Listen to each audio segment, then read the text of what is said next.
Listen, I've heard about DeMarcus Cousins. I hear about Derek Favors. But I can't name you 3 better NBA prospects right now who are playing at the level of Bo Price. Ladies and gentlemen, he is the future.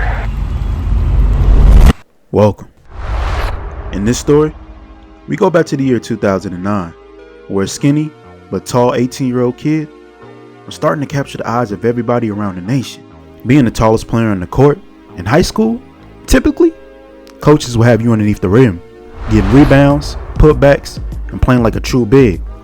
But for Bo Price, it wasn't that simple. He had a unique skill set that I personally haven't seen anybody else have around the nation. He could handle the ball like a guard, but attack the basket like a wing. With a soft touch, it made him nearly unguardable. And in the high school world, his name shot up like a rocket. See, Price was the top 10 recruit in the class of 09, but unlike his other classmates, he committed to a school that nobody would have thought of. Yeah, Price will commit to the University of Hawaii, making it the highest recruit they've ever gotten in the program's history. Apparently, he took one recruiting visit and was sold. There was rumors circulating that maybe Hawaii gave him something underneath the table. But you know what they say, the price is right. Regardless, in his first year at Hawaii, the coaching staff promised Price that they'll let him do anything he wanted on the court. The staff promised Price the complete freedom on the court to be able to improvise and innovate the game. And at his size, that's exactly what he would do from the jump. In game 1 against the Cal Golden Bears, he put on a clinic. See, entering his freshman season, there was a lot of doubt about his size and slim frame. But early on, to Price's credit, he showed how to utilize it and take advantage of his verticality and athletic ability. Most that big men don't have, this level at least. And in transition, you tell me who's going to stop a 6'11" power guard. It's the only way I could describe him. And if there was questions about his vision, well, he got himself a couple assists in his first game too. And for a debut game, he pretty much did it all. At this point, you're probably wondering, well, what are his weaknesses? It's got to be something. If not, this dude is clearly the number 1 overall pick. Well, the way the media works, if you don't go to a prestigious university and play the big time schools, they're not valuing your level of competition as high as the other guys. So for Robert, consistency will be his key. And I'll be lying if I said everything went perfect for him in his opening debut. There were shots missed, opportunities blew, but hey, he still put on a show. The Hawaii Rainbow Warrior fans and student section were enamored. See, typically, the big man's not supposed to be bringing the ball up the court. They're supposed to be getting on the block, getting ready for a post-up. But why limit yourself when you have this type of unique skill set? And that was Bo's mentality. And in his opening debut, he'll drop 17 points, 9 rebounds, not to mention 3 blocks, 3 assists. And while it's early, the first official 2010 NBA mock draft has him barely being a lottery pick. I'm just not seeing what the media is seeing, I guess. There's still more time to prove everybody wrong. And well, as the season progressed, he was like a one-man traveling circus. And he would take his show on the road in any university. But one thing I must say, being unbiased, so I feel like he didn't show off his shooting touch nearly as much as he should have. As the conference play started, I felt like he started to get back in his shell and relying on mostly dunks and wide open lobs. So one practice, the coach staff challenged him to only take threes. They felt like this was a way to shift his mentality. It's not enough to just make the league, but when you got a skill set like he does, you got a chance to be special. But look, University of Hawaii basketball is not planning on doing anything special come March. So the coaching staff decided to dedicate most of their time to making Robert as prepared for the next level as possible. And for him, that just meant stretching the court. Listen, Shaq, Tim Duncan, Dirk, those guys are getting a little bit older. The league is looking for new big men to take over. And speaking of taking over, in this game against San Diego State, Robert put on a monster performance. And that shot was working. This was like the culmination of everything he worked on in one performance. He was shooting the lights out of the gym. And I hate to over compare, but his fluidity in his shot kind of reminds me of that kid Kevin Durant from the Sonics. I mean the Thunder.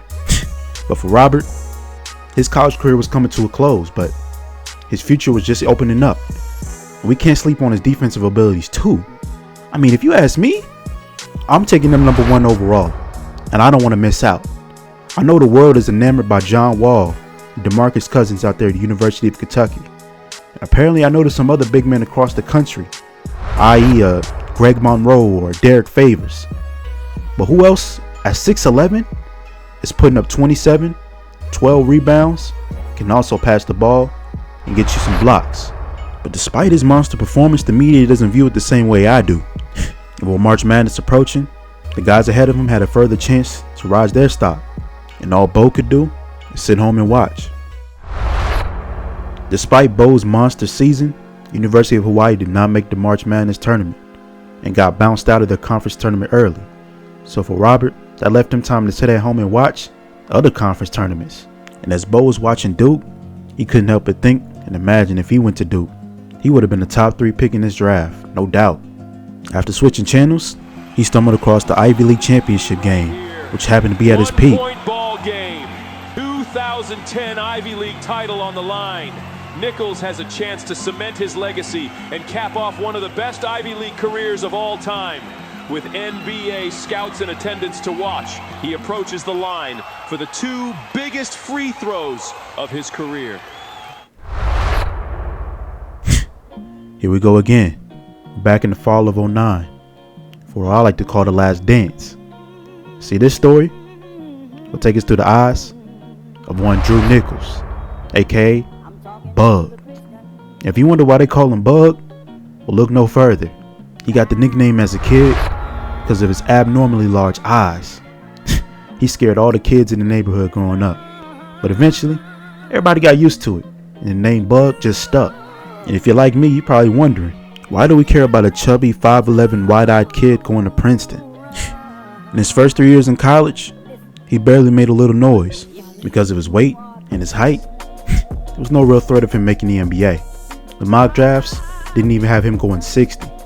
But coming into his senior year, he did lose some weight, and honestly, his skill set was hard to ignore.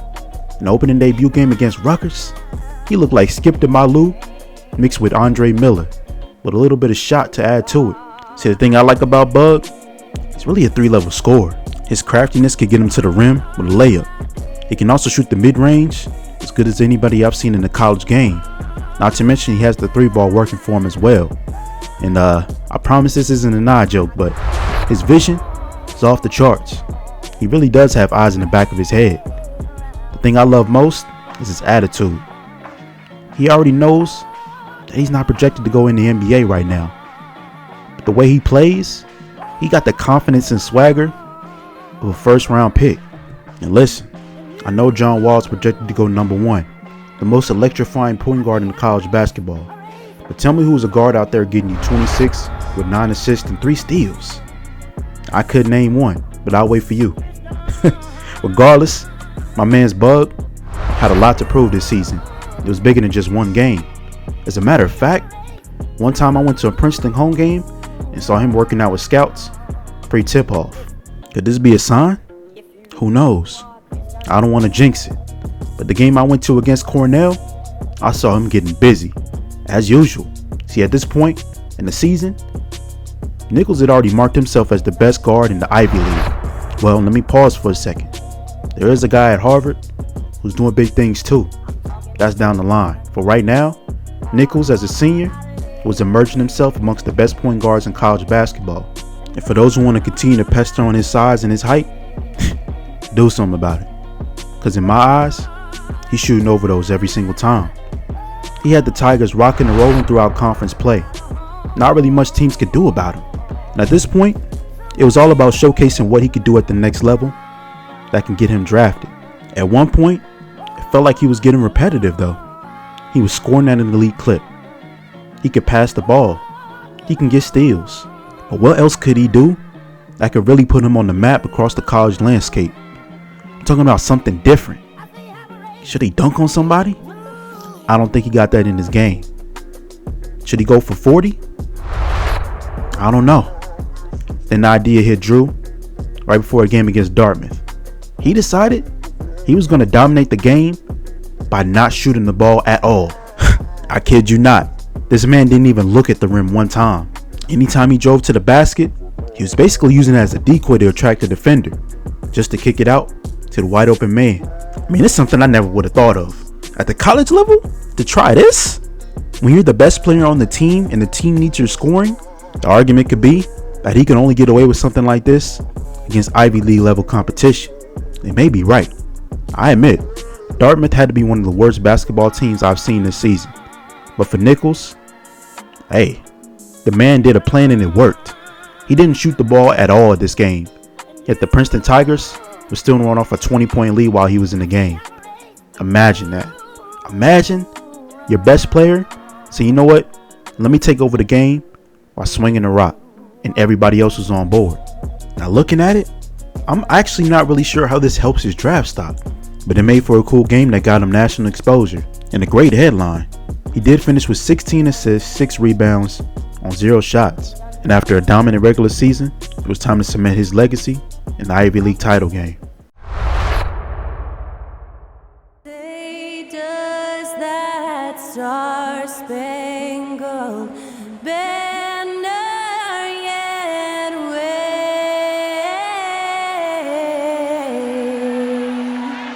o'er the land of the free and the home of the brave? 2010 Ivy League title game, featuring 2 of the premier guards in the conference. See, Harvard had Jeremy Lin, the kid who has been better than Bug in every season of his college career. For Bug, this game is huge, not just because it's an Ivy League title game on the line, but it might be his chance to finally prove that he's been the best guard in the Ivy League all season. For number 4 and number 5, the winner of this game punches the ticket into March Madness. So after the ball was tipped, everything was on the line. Bug tried to take it to Jeremy Lin early on in the game, and that didn't necessarily work. You could say it was jitters. Shoot, the whole team had it if that was the case. As Harvard, well, they came out defensively, put on a clinic. But it was only a matter of time before Bug got his shot going. But in this kind of matchup, you can't rest on your laurels, because on the next drive, my man's Bug got crossed over, but thankfully to him, Jeremy missed the jumper. And immediately, you could tell Bug took it personally, because he would post up Lin, turn around, hit a post fade early, forcing Harvard to call a timeout to get their bearings together. And as for Bug and the Princeton Tigers, they were starting to see food. But the smell went away as the defensive bout came back.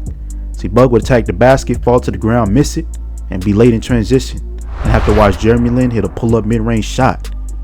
See, for Lin, his game purely offensively could arguably be better than Bug's, scoring-wise. I value Bug as a better passer, no doubt. But in this game in particular, it just may be about who gets more buckets. So Bug was trying his best to keep up and keeping Jeremy Lin at bay. And in the corner, splash. My man's had all the shot working today in the first half. Now come second half, this man Lin was showing up big time. His shot selection may have been a little crazy, but it worked. I don't know if y'all have had a rival before, but sometimes you might press and force the issue when you don't need to. As Jeremy Lin was starting to get it rolling, Bug was trying to force it into him and get the shot going himself, and it didn't work. And the same thing that Bug tried to do on one end, Lin did on the other perfectly. Not to mention Lin was locking Bug up. Late in the second half, Lin was heating up. His confidence was through the roof. He was pulling up for shots right in Bug's face like he didn't see him. Shoot him away, if you will. Fell down to the ground and really should have got an and one. And for Bug, he just needed one bucket to restore his confidence again in his shot, and he did just that. As the game was getting late, Princeton was holding on to a narrow lead, so much so that even Lin started pressing up a little bit. And at this point, the ball was going to be in Bug's hands for the rest of the game for Princeton to make the right decision, and he would do just that, as he would find a dime and get the Princeton Tigers a 4-point lead.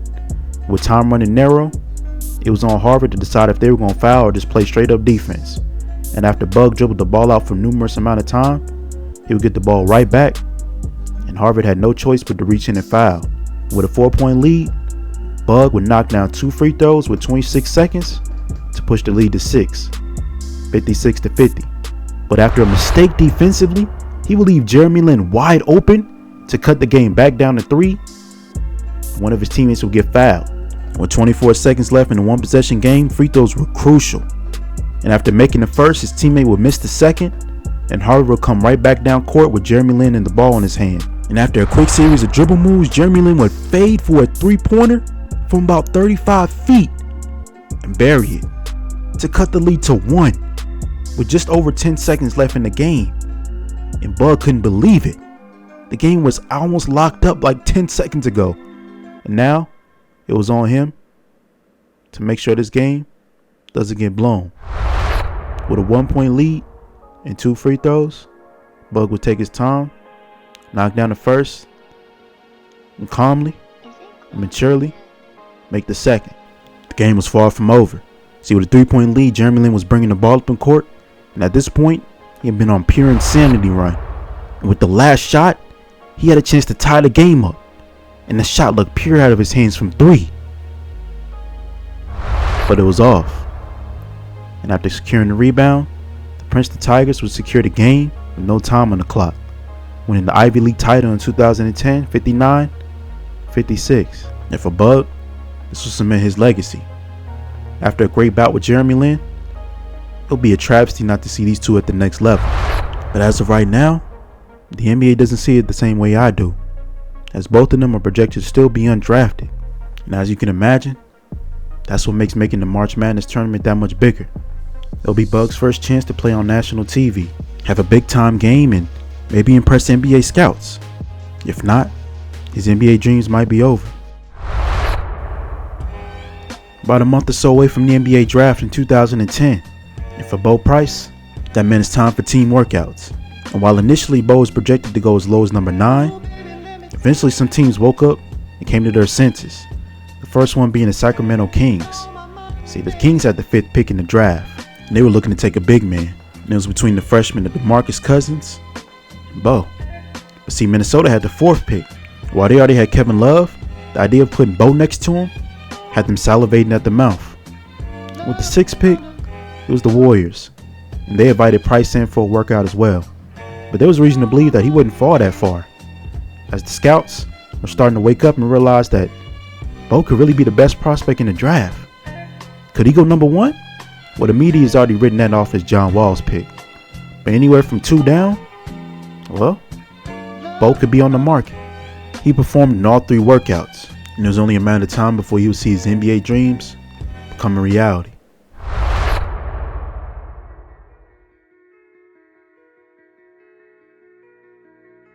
With the first pick in the 2010 NBA draft, the Washington Wizards select John Wall from the University of Kentucky.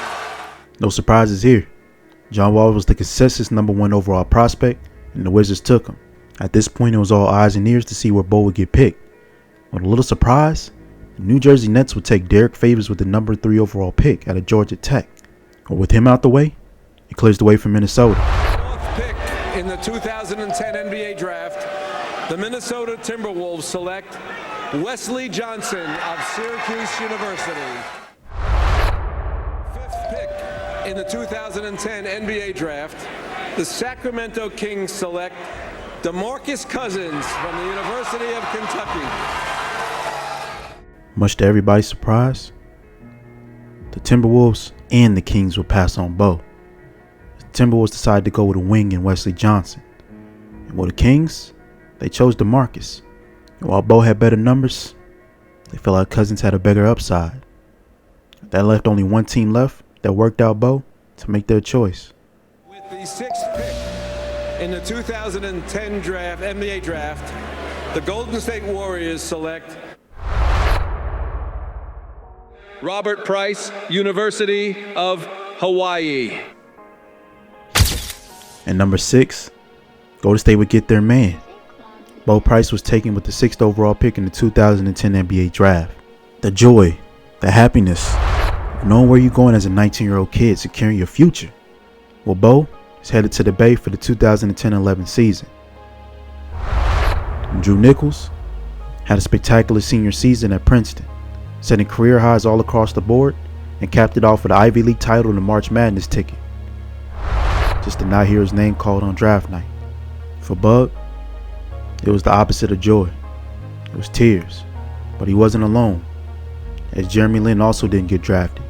And for these 2 dominant Ivy League guards, this could mean the end of the road for the NBA journeys. Or This could mean the beginning. See, the path may have changed, but the destination remains the same. The next stop, the 2010 NBA season.